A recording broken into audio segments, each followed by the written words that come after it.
প্রায় 2 মাসের অন্তর্দ্বন্দ্ব সেরে শেষমেশ কোচবিহার পঞ্চানন বর্মা বিশ্ববিদ্যালয়ের রেজিস্ট্রার পদে বহাল থাকলেন আব্দুল কাদের সাফিলি। এদিন পুনরায় তিনি নিজের কেবিনে ঢুকে নিজের চেম্বারে বসেন। তাকে স্বাগত জানায় তৃণমূল কংগ্রেসের ছাত্র সংগঠনের সদস্যরা। বলা বাহুল্য, তার বিরুদ্ধে বিভিন্ন দুর্নীতির অভিযোগ এনে তাকে সরিয়ে দেওয়া হয়েছিল রেজিস্ট্রার পদ থেকে, যার বিরুদ্ধে তিনি মামলা পর্যন্ত করেছিলেন। আজ পুনরায় তাকে কাজে বহাল করা হলো। তিনি বলেন, আমি শিক্ষা দপ্তরের একজন উচ্চ পদস্থ কর্মচারী। আমাকে যে ধরনের নির্দেশ দেওয়া হবে আমি অবশ্যই সেই মোতাবেক কাজ করব। তিনি ফিরে আসাতে খুশি বিশ্ববিদ্যালয়ের অন্যান্য কর্মচারী থেকে ছাত্রছাত্রীরা। আমি শুধু এটুকুই বলবো যে আমি পশ্চিমবঙ্গ সরকারের উচ্চশিক্ষা দপ্তরের অধীন একজন কর্মচারী। উচ্চশিক্ষা দপ্তরের যে নির্দেশ, সে নির্দেশ অনুযায়ী আমি আজকে এসেছি এবং আমি এইভাবে নির্দেশিকা যেভাবে আসবে সেই নির্দেশিকা অনুযায়ী আমি কাজ করতে বাধ্য এবং আমি সেভাবে আজকে এসেছি। না স্যার, আপনাকে যখন সাসপেন্ড করা হয়েছিল আপনি একটি মামলা করেছিলেন আদালতে, সেই মামলার রায়টা কি হয়েছিল আর একটু যদি বলেন। ওইটা আলাদা পার্ট, ওই ব্যাপারে আমি আজকে কিচ্ছু বলবো না। স্যার, এরকম জানা গিয়েছিল যে ব্রাত্য বসুর সাথে আপনি এবং উত্তরবঙ্গ উন্নয়ন মন্ত্রী দেখা করতে গিয়েছিলেন, তো সেখানে কী হয়েছিল? এটা মন্ত্রী মহোদয় বললেই ভালো হয়। স্যার, একটা তো বিষয় রয়েছে যে যেখানে আপনাকে সাসপেন্ড করা হয়েছিল, তার পরবর্তী থেকে একটা প্রায় অনেক দিন চলে গেছে, তারপরে আজকে ফার্স্ট টাইম আপনি ইউনিভার্সিটিতে আসলেন।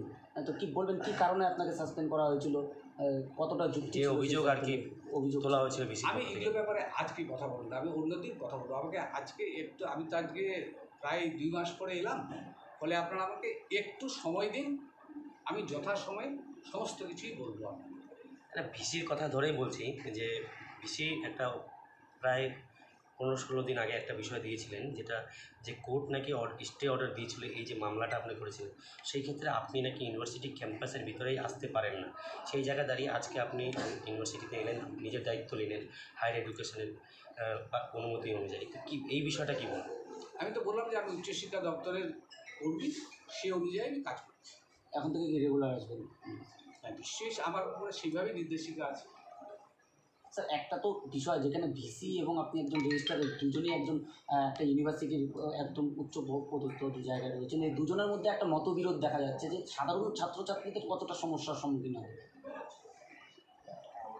আমি তো মাঝখানে প্রায় 2 মাস ছিলাম না, ফলে সমস্যার কথা তো আমি বলতে পারবো না। মানে একটা অংশ বলছে যে আপনাদের দুজনের বিবাদের জেরে সাধারণ যারা ছাত্রছাত্রী তারা একটা সমস্যার মধ্যে পড়ছে। সেটা ছাত্রছাত্রীরা নিশ্চয়ই ভালো বলতে পারবে।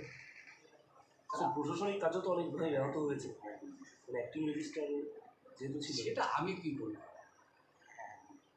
একজন রেজিস্ট্রারের যে কি ভূমিকা থাকে সেটা আপনারা মিডিয়ার লোক, আপনারা জানেন। অনেককে, আমি বেশিরভাগকে এখানে চিনি, অনেকবার অনেক সময় আপনাদের সঙ্গে আমরা প্রেস কনফারেন্স করেছি, কাজ করেছি। একজন রেজিস্ট্রারের কী কী কাজ থাকে, কতটা কাজ থাকে, কতটা কাজের চাপ থাকে, সেটা সম্পর্কে আপনারা জানেন। ফলে এটা তো উত্তর করে কী বলবো। স্যার, আপনার রুম তো তালা মেরে দেওয়া হয়েছিল, তো হঠাৎ তালাটা কি খোলা ছিল? আপনি এসে দেখুন। আমি যখন এলাম তখন তো তালা খোলা দেখছি। বেশ কিছু সিসিটিভিতে দেখা যাচ্ছে যে ভাঙা রয়েছে, আমি বলতে পারবো।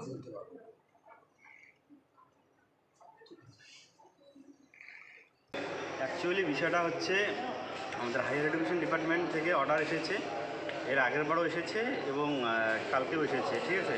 যে আগের রেজিস্টার হচ্ছে একটা স্থায়ী পদ, ওটাকে শুধু শোকজ করতে পারে, তাকে সাসপেন্ড করতে পারে না। হায়ার এডুকেশন ডিপার্টমেন্টকে অমান্য করে ভাইস চ্যান্সেলর নিজের স্বার্থ চরিতার্থ করার জন্য, বিশ্ববিদ্যালয়টাকে অচল অবস্থায় ফেলে দেওয়ার জন্য আমরা সবসময় চাই যে বিশ্ববিদ্যালয় সচল থাকুক এবং যাতে বিশ্ববিদ্যালয়ের মানটা শ্রীবৃদ্ধি ঘটে। কিন্তু ইনি হচ্ছে এসে খেয়াল খুশি মতো উনি নিজের শাসন কায়েম করতে চাচ্ছে এবং একটা বিশ্ববিদ্যালয়টাকে বিশৃঙ্খল পরিস্থিতিতে ফেলে দিচ্ছে।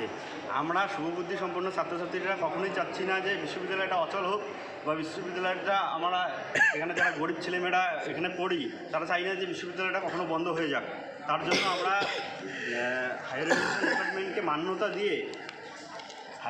ডিপার্টমেন্টকে মান্যতা দিয়ে উনি যেহেতু স্থায়ী রেজিস্ট্রার, তাই উনি ওনার জায়গায় বসে গেলেন। আমরা তৃণমূল ছাত্র পরিষদের পক্ষ থেকে আমরা সবাই স্বাগত জানিয়ে তাকে ওনার যাতে কাজ সুষ্ঠুভাবে পরিচালনা করতে পারে তার জন্য আমরা সাধারণ ছাত্রছাত্রী সবসময় পাশে থাকব এবং বিশ্ববিদ্যালয়ের মান যাতে আরও বজায় থাকে আমি সেটাও দাবি রাখবো।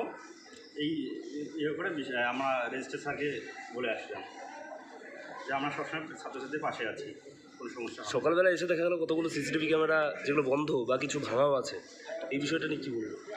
উনি তো প্রশাসক হিসেবে ব্যর্থ, এক কথায় বলা যায় যে অপদার্থ প্রশাসক। উনি প্রশাসনটা ঠিকমতো চালাতে পারছেন না।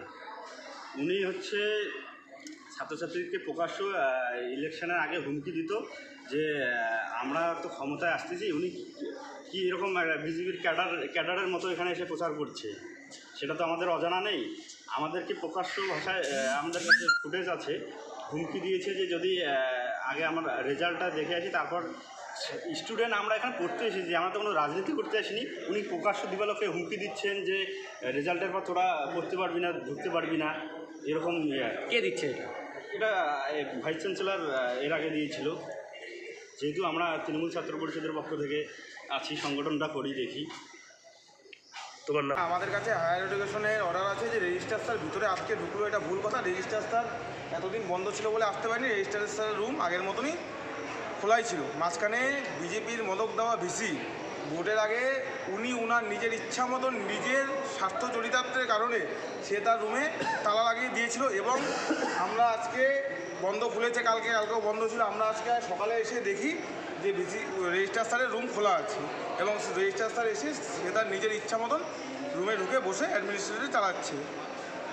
বললাম নিয়ম মতো যেহেতু একজন ভিসি রেজিস্ট্রারকে সাসপেন্ড করেছে, পাশাপাশি রেজিস্ট্রার যে মামলা করেছিল আদালতে সেখানেও স্টে অর্ডার দিয়েছে, তারপরে কি তিনি ঢুকতে পারেন এরকম বিষয়? শুনুন, ভিসিকে ইসে করা হয়নি, শোকজ করা হয়নি। আমাদের হায়ার এডুকেশনের আমাদের কাছে নোটিশ আছে যে ভিসি বৈধ, আমাদের রেজিস্ট্রার স্যার বৈধ। আমাদের ভিসি সে তার নিজের স্বার্থ চরিতার্থে তাকে বহিষ্কার করেছে। তার পার্সোনালি কোনো আক্রোশ আছে সেটা খাটাতে সে তাকে বহিষ্কার করেছে। তোমরা ছাত্রছাত্রীরা এই বহিষ্কার মানছো? মানে আমরা ছাত্রছাত্রীরা এই বহিষ্কার আগেও মানিনি, এখনও মানছি না। কারণ এতদিন ইউনিভার্সিটি বন্ধ ছিল, সামার ভ্যাকেশনের এখন খুলেছে। আজকে এসে দেখি রাতের অন্ধকারে কে বা কারা তালা খুলে রেখেছে আমরা জানি না। সে ভিসি স্যার নিজেই হয়তো খুলে রাখতে পারে। ভিসি স্যার তারপরে দেখছি অনেক সিসিটিভি ক্যামেরাও ভাঙা আছে। ভিসি স্যার এটা করেছে এবং এসে রেজিস্ট্রার স্যার সে তার রুমে বসে সুন্দর অ্যাডমিনিস্ট্রেশন চালাচ্ছে। ছাত্র হিসাবে দেখছো যে একটা ইউনিভার্সিটির সিসিটিভি ভাঙা রয়েছে, বলছো যে কেউ বা কারা রাতের অন্ধকারে এসে তালা খুলেছে, কতটা তাহলে কি নিরাপত্তাহীনতায় ভুগছে? হ্যাঁ, অবশ্যই। ভিসি স্যার যেভাবে করে তার বিজেপির আদেশ মতন ইউনিভার্সিটি চালাচ্ছে, এর জন্যই তো আমরা নিরাপত্তাতে ভুগছি এবং আমরা আন্দোলন করছি একে দিনের পর দিন।